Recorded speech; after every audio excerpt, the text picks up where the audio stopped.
আসসালামু আলাইকুম ওয়া রাহমাতুল্লাহ। সুপ্রিয় আলোর পথের দর্শক মণ্ডলী, আশা করি মহান আল্লাহ রাব্বুল আলামিনের অশেষ মেহেরবানি ও দয়ায় আপনারা সবাই ভালো আছেন।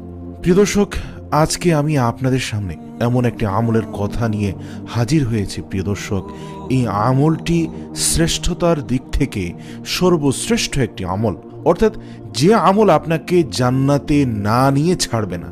তিরমিজি শরীফের 3134 নম্বর হাদিস, যেখানে আল্লাহর রাসূল সাল্লাল্লাহু আলাইহি ওয়াসাল্লাম বলেছেন, কুরআনুল কারীমের মধ্যে একটি বিশেষ সূরা রয়েছে যার আয়াত হলো 30টি।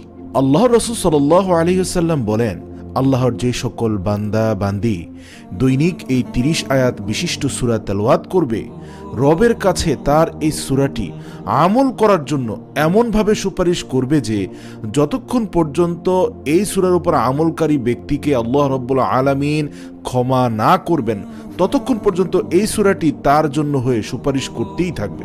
সুবহানাল্লাহ। প্রিয় দর্শক, সূরা আল মুলকের পূর্ববর্তী সূরা হচ্ছে সূরা আত-তাহরিম, আর পরবর্তী সূরা হচ্ছে সূরা আল কলম। নিয়মিত সূরা আল মুলক পাঠ করলে কবরের আযাব হতেও পরিত্রাণ পাওয়া যাবে।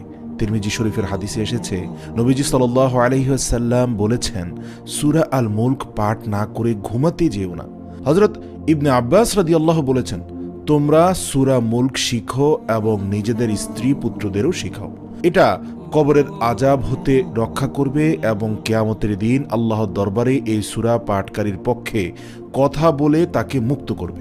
সূরা আল মুলক রাতের বেলা পড়া উত্তম, তবে অন্য যে কোনো সময়ও পড়া যাবে। এই সূরাটি অর্থ বুঝে নিয়মিত পড়ার তাৎপর্য রয়েছে। এই সূরা সালাতের সঙ্গে পড়াও উত্তম। মুখস্থ না থাকলে দেখে দেখে অর্থ বুঝে পড়লে বিশেষ সওয়াব পাওয়া যাবে। হাদিসে আছে, সূরা মুলক 41 বার পাঠ করলে সমস্ত বিপদ আপদ হতে রক্ষা পাওয়া যায় এবং ঋণ পরিশোধ হয়। এই সূরা পাঠে কবরের আযাব থেকে বাঁচা যায়। প্রিয় দর্শক, এত ফজিলতপূর্ণ সূরা, যে সূরাটি আপনাকে কিয়ামতের ময়দানে জান্নাতে না নেওয়া পর্যন্ত রব্বুল আলামিনের পেছনে অনবরত সুপারিশ করেই যাবে। প্রিয় দর্শক, একটু অর্থের দিকে যদি নজর দেন তাহলে আপনার হৃদয় বিগলিত হয়ে যাবে। কত চমৎকার অর্থ এই সূরাটির। অতি মহান ও শ্রেষ্ঠ তিনি, যার হাতে রয়েছে সমগ্র বিশ্বজাহানের কর্তৃত্ব। তিনি সব কিছুর উপর ক্ষমতা রাখেন। কাজের দিক দিয়ে তোমাদের মধ্যে কে উত্তম তা পরীক্ষা করার জন্য তিনি জন্ম এবং মৃত্যু সৃষ্টি করেছেন। আর তিনি পরাক্রমশালী ও ক্ষমাশীল। তিনি স্তরে স্তরে সাজিয়েছেন, 7টি আসমান তৈরি করেছেন। তুমি রহমানের সৃষ্টিকর্মে কোনো প্রকার অসঙ্গতি দেখতে পাবে না। আবার চোখ ফিরিয়ে দেখো, কোনো ত্রুটি দেখতে পাচ্ছ কি? তুমি বারবার দৃষ্টি ফিরিয়ে দেখো, তোমার দৃষ্টি ক্লান্ত ও ব্যর্থ হয়ে ফিরে আসবে। আমি তোমাদের কাছের আসমানকে সুবিশাল প্রদীপমালায় সজ্জিত করেছি, আর সেগুলোকে শয়তানদের মেরে তাড়ানোর উপকরণ বানিয়ে দিয়েছি। এসব শয়তানের জন্য আমি প্রস্তুত করে রেখেছি জ্বলন্ত আগুনের শাস্তি। যেসব লোক তাদের রবকে অস্বীকার করেছে তাদের জন্য রয়েছে জাহান্নামের শাস্তি। সেটি অত্যন্ত খারাপ জায়গা। তাদের যখন সেখানে নিক্ষেপ করা হবে, তখন তারা তার ভয়ানক গর্জনের শব্দ শুনতে পাবে এবং তা টকবক করে ফুটতে থাকবে। অত্যাধিক রোষে তা ফেটে পড়ার উপক্রম হবে।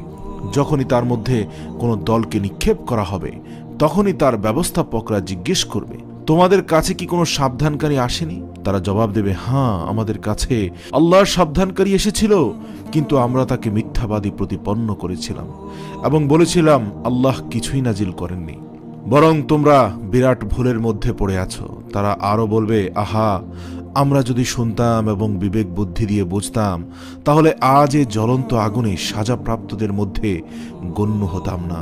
এভাবে তারা নিজেদের অপরাধ স্বীকার করবে। এ দোজখবাসীদের উপর আল্লাহর লানত। যারা না দেখে তাদের রবকে ভয় করে, নিশ্চয়ই তারা লাভ করবে ক্ষমা এবং বিরাট পুরস্কার। তোমরা নিচু স্বরে চুপে চুপে কথা বলো কিংবা উচ্চ স্বরে কথা বলো, আল্লাহর কাছে দুটোই সমান। তিনি তো মনের অবস্থা পর্যন্ত জানেন। যিনি সৃষ্টি করেছেন তিনি কি জানবেন না? অথচ তিনি সূক্ষ্মদর্শী ও সব বিষয় ভালোভাবে অবগত। তিনি তো সেই মহান সত্তা যিনি ভূপৃষ্ঠকে তোমাদের জন্য অনুগত করে দিয়েছেন, যার ফলে তোমরা এর বুকের উপর চলাফেরা করো এবং আল্লাহর দেয়া রিজিক খাও। আবার জীবিত হয়ে তোমাদেরকে তার কাছেই ফিরে যেতে হবে। যিনি আসমানে আছেন তিনি তোমাদের মাটির মধ্যে ধসিয়ে দিবেন এবং আকস্মাৎ ভূপৃষ্ঠ জুড়ে ঝাঁকুনি খেতে থাকবে। এ ব্যাপারে কি তোমরা নির্ভয় হয়ে গিয়েছ? যিনি আসমানে আছেন তিনি তোমাদের উপর পাথর বর্ষণকারী হাওয়া পাঠাবেন, এ ব্যাপারেও কি তোমরা নির্ভয় হয়ে গিয়েছ? যখন তোমরা জানতে পারবে আমার সাবধান বাণী কেমন, তাদের পূর্বের লোকেরাও কিন্তু মিথ্যা আরোপ করেছিল, ফলে দেখো আমার পাকড়াও কত কঠিন হয়েছিল। তারা কি মাথার উপর উড়ন্ত পাখিগুলোকে ডানা মেলতে ও গুটিয়ে নিতে দেখে না? রহমান রাহিম রব্বুল আলামিন ছাড়া আর কেউই নেই যিনি তাদেরকে ধরে রাখেন। তিনি সবকিছুর রক্ষক।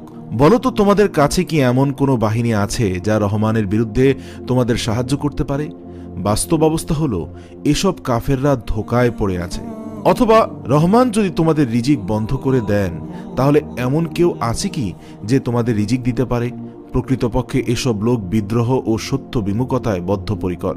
ভেবে দেখো, যে ব্যক্তি মুখ নিচু করে পথ চলছে সেই সঠিক পথ প্রাপ্ত, না যে ব্যক্তি মাথা উঁচু করে সোজা হয়ে সমতল পথে হাঁটছে সেই সঠিক পথ প্রাপ্ত। এদেরকে বলো, আল্লাহই তো তোমাদের সৃষ্টি করেছেন, তিনিই তোমাদের শ্রবণ শক্তি, দৃষ্টিশক্তি ও বিবেক বুদ্ধি দিয়েছেন। তোমরা খুব কমই কৃতজ্ঞতা প্রকাশ করে থাকো। এদেরকে বলো, আল্লাহই সেই সত্তা যিনি তোমাদের পৃথিবীব্যাপী ছড়িয়ে দিয়েছেন, আর তারই কাছে তোমাদের সমবেত করা হবে। এরা বলে, তোমরা যদি সত্যবাদী হও তাহলে বলো এ ওয়াদা কবে বাস্তবায়িত হবে? এদেরকে বলো, এ বিষয়ে জ্ঞান আছে শুধু আল্লাহর নিকট, আমি স্পষ্ট সতর্ককারী মাত্র। তারপর এরা যখন ওই জিনিসকে কাছেই দেখতে পাবে, তখন যারা অস্বীকার করেছে তাদের চেহারা বিবর্ণ হয়ে যাবে, আর তাদেরকে বলা হবে, এই তো সেই জিনিস যা তোমরা চাচ্ছিলে। তুমি এদেরকে বলো, তোমরা কখনো এ বিষয়ে ভেবে দেখেছ কি যে আল্লাহ যদি আমাকে ও আমার সঙ্গীদেরকে ধ্বংস করে দেন কিংবা আমাদের উপর রহম করেন, তাতে কাফেরদেরকে কঠিন শাস্তি থেকে কে রক্ষা করবে? এদেরকে বলো, তিনি অত্যন্ত দয়ালু, আমরা তার উপর ঈমান এনেছি এবং তারই উপর নির্ভর করেছি। তোমরা অচিরেই জানতে পারবে কে স্পষ্ট বিভ্রান্তির মধ্যে ডুবে আছে। এদেরকে বলো, তোমরা কি এ বিষয়ে কখনো চিন্তা ভাবনা করে দেখেছ যে যদি তোমাদের কুয়াগুলোর পানি মাটির গভীরে নেমে যায়, তাহলে পানির এ বহমান স্রোত কে তোমাদের ফিরিয়ে এনে দিবে? সাদাকাল্লাহুল আযীম। প্রিয় দর্শক, এই সূরাটির অর্থ আপনারা এতক্ষণ শুনলেন। আমি আশা করব আপনারা আরবিটা অর্থসহ শুনবেন এবং নিজেরা বেশি বেশি পড়বেন। পড়তে না পারলে শুনবেন, অর্থাৎ এই সূরাটি আপনাকে শিখতে হবে। এই আমলটি করলে যতক্ষণ পর্যন্ত রব্বুল আলামিন আপনার জান্নাতের ফয়সালা না করছেন, কিয়ামতের দিন এই সূরা অনবরত আল্লাহর কাছে অনুরোধ করেই যাবে।